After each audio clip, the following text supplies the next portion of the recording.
Hello boys and girls, welcome to BenchART. I'm for Classic, and for today what I do have in here is Ninja Gaiden Sigma running on my Intel UHD 620. This game is developed by Team Ninja and Koya Tecmo, and they are using their in-house technology. It was released now on the PC, and all I want to test is how it runs on my Intel integrated GPU. And spoiler alert, it runs awesomely fine. Although there are some caveats that I need to tell you about. So first of all, let's check out the results that I have with different settings. And the only setting that I have in here is the resolution, which I will explain a little bit later. So all the settings did provide an average of 60 frames per second. The game it is locked to 60, alright, so you are not going to get frame rates above 60. And it seems like pretty much all of them run the same, aside from 1080p, where 1% of the time the game did drop below 60 frames per second.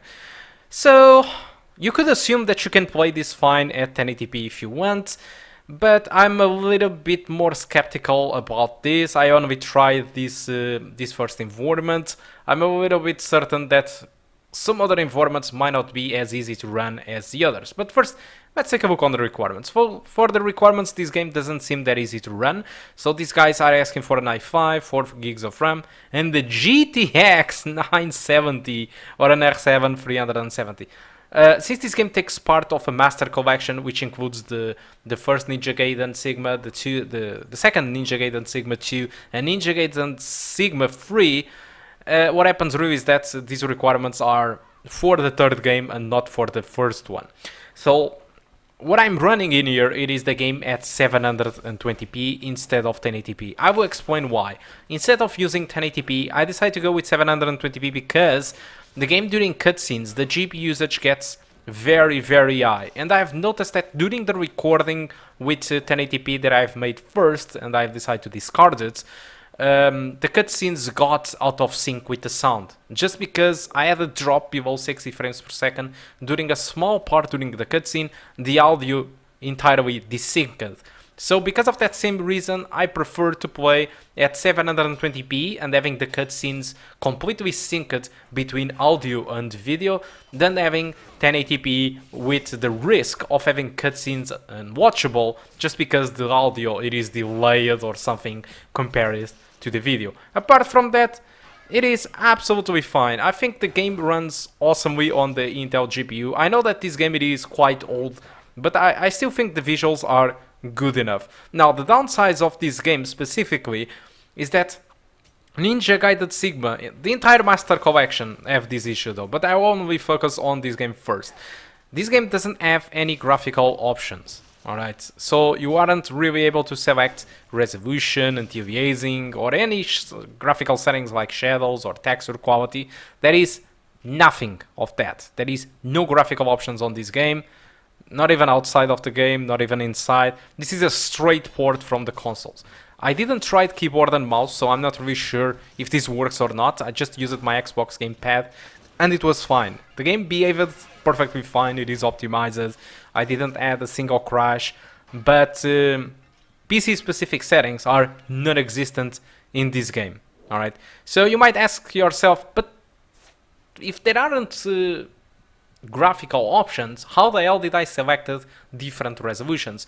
Well, this game assumes the resolution that you are using on your Windows. So basically, if you are using 1080p on your Windows, your game will start at 1080p. If you are using 720p, your game will start at 720p. Although on the store page of the game, it explains to you how you can change the resolution of the game. And this is, well, this is a massive facepalm. I have never seen anything like this. This is going to a level of emulator stuff. This is stupid. So basically, if you want to, let's pretend that you have a 1080p screen on your laptop and you want to run the game at 720p. The way to do it without changing your screen resolution, it is to go to the game on Steam, go to the properties of the game on Steam and edit the launch options on the game and add 720p. It is all explained there on the store page that if you want to change the resolution of the game, you need to go to the launch properties of the Steam in the game's properties. This is I don't have words. This is the laziest port I ever seen when it comes. How difficult could it be to create a damn window with a damn drop down where you did select your resolution? I don't know. But certainly for Koya Tecmo or Koya Tecmo or Team Ninja, probably it was too much work to have. I don't understand this decision. This is the laziest thing I ever seen. It's a little bit pity because the game it is simply perfect in my opinion. Regarding the technical part, aside from the lack of PC specific features, but not having a single graphical option, not even the resolution, it is simply stupid. And also, every time you start the game, your game will start as a windowed, so you need to put it at full screen if you want to enjoy it full screen. So oh my god, I can't really tell how bad this is. Alright, but now let's talk a little bit about the game, and for this part I have good news. So, Ninja Gaiden Sigma. I have never played any of these games before until the release of this Master Collection. I heard it in the past that this game was difficult, and it is a little bit. I have played worse regarding difficulty, but for now these first missions, they were challenging, but I think I never died one single time in it. So, I don't think it is that difficult, probably a little bit more forward. It might be very tough, but for now, what I've played so far, it felt challenging, a little bit difficult, but not extremely difficult. Alright, this is not entirely like Dark Souls. Despite Team Ninja have Nioh, which is a game that tries to resemble Dark Souls, and that one is also hard as hell. Alright, but Ninja Gaiden have a different type of gameplay than Dark Souls, especially because when this game was initially released, there was no Dark Souls. And the type of gameplay, this is hack and slash, but it's not like Devil May Cry exactly. As soon as I started to play this game, I got a familiar feeling that I was playing Prince of Persia Warrior Within, but without the time manipulation. Alright, that was my initial thinking as soon as I started to play this game, and it felt good. Because this type of gameplay, it doesn't exist anymore. This is something that is legacy, and it felt absolutely right inside this game. Alright, I really enjoyed what I played so far. The combat system, it is straight Prince of Persia. You can say that, but this is like Devil May Cry. It is like Devil May Cry, but the type of attacks that you do, the climbing on the walls and the running on the walls, resembles a lot of Prince of Persia. And sometimes the camera, the fixed camera angles and stuff like that, it resembles a lot Prince of Persia. And I do enjoy it a lot. A lot, really a lot. I fall in love with this game. But I can't say the same for the second game and the third game. And this is where the problem starts. So let's pretend that I only want to buy this first game. And I don't want to buy the second game and the third one because let's pretend I never played it before. You can't do that at the moment because this is being sold on Steam as a Master Collection, which forces you to also buy the second one and the third one, which is bad. The price it is not bad for the entire package, honestly. It costs $39.99 without the sale that it is going at the moment. $39.99 for free games like this, I don't think that it is expensive, even despite the games are old, alright? So, even on Switch this is being sold as a package and not individually. But the thing is, this game for me, in my honest opinion, I really think that this game is super awesome. And the second game starts to be more action-packed and with a different type of gameplay that starts to resemble more Devil May Cry and starts to lose its unique factor, alright?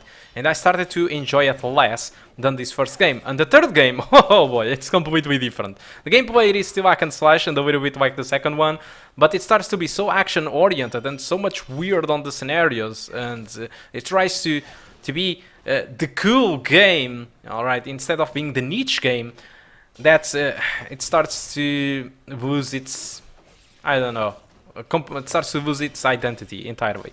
And in my opinion, for me, this first game, it was the best one.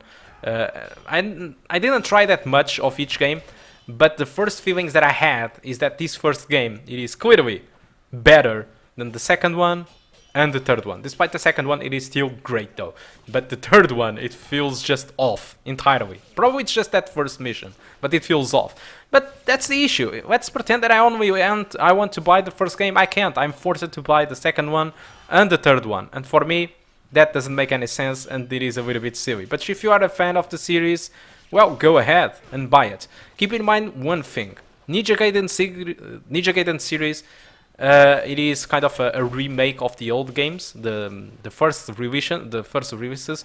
If you play the first releases in the past, you will notice that there are some things missing, like some of the introductory videos and some of the arcade mini games are not available on the Sigma edition, which is a little bit odd, since Sigma it is supposed to be the definitive version, but yet they remove this type of content. I don't think that it is groundbreaking because I never played this before, and for people that never played the game before, you don't feel that you are missing a thing. But for people that played before the original game and was kind of a fanatic about it, or an hardcore fan about it, if you are going to buy this Sigma, you will notice that there are some stuff missing with the game. All right, and that's pretty much about it, guys. Hope you did enjoy the video so far. Hope you keep enjoying the rest of the video, and I do hope to see you soon. Goodbye.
I see you have made it this far.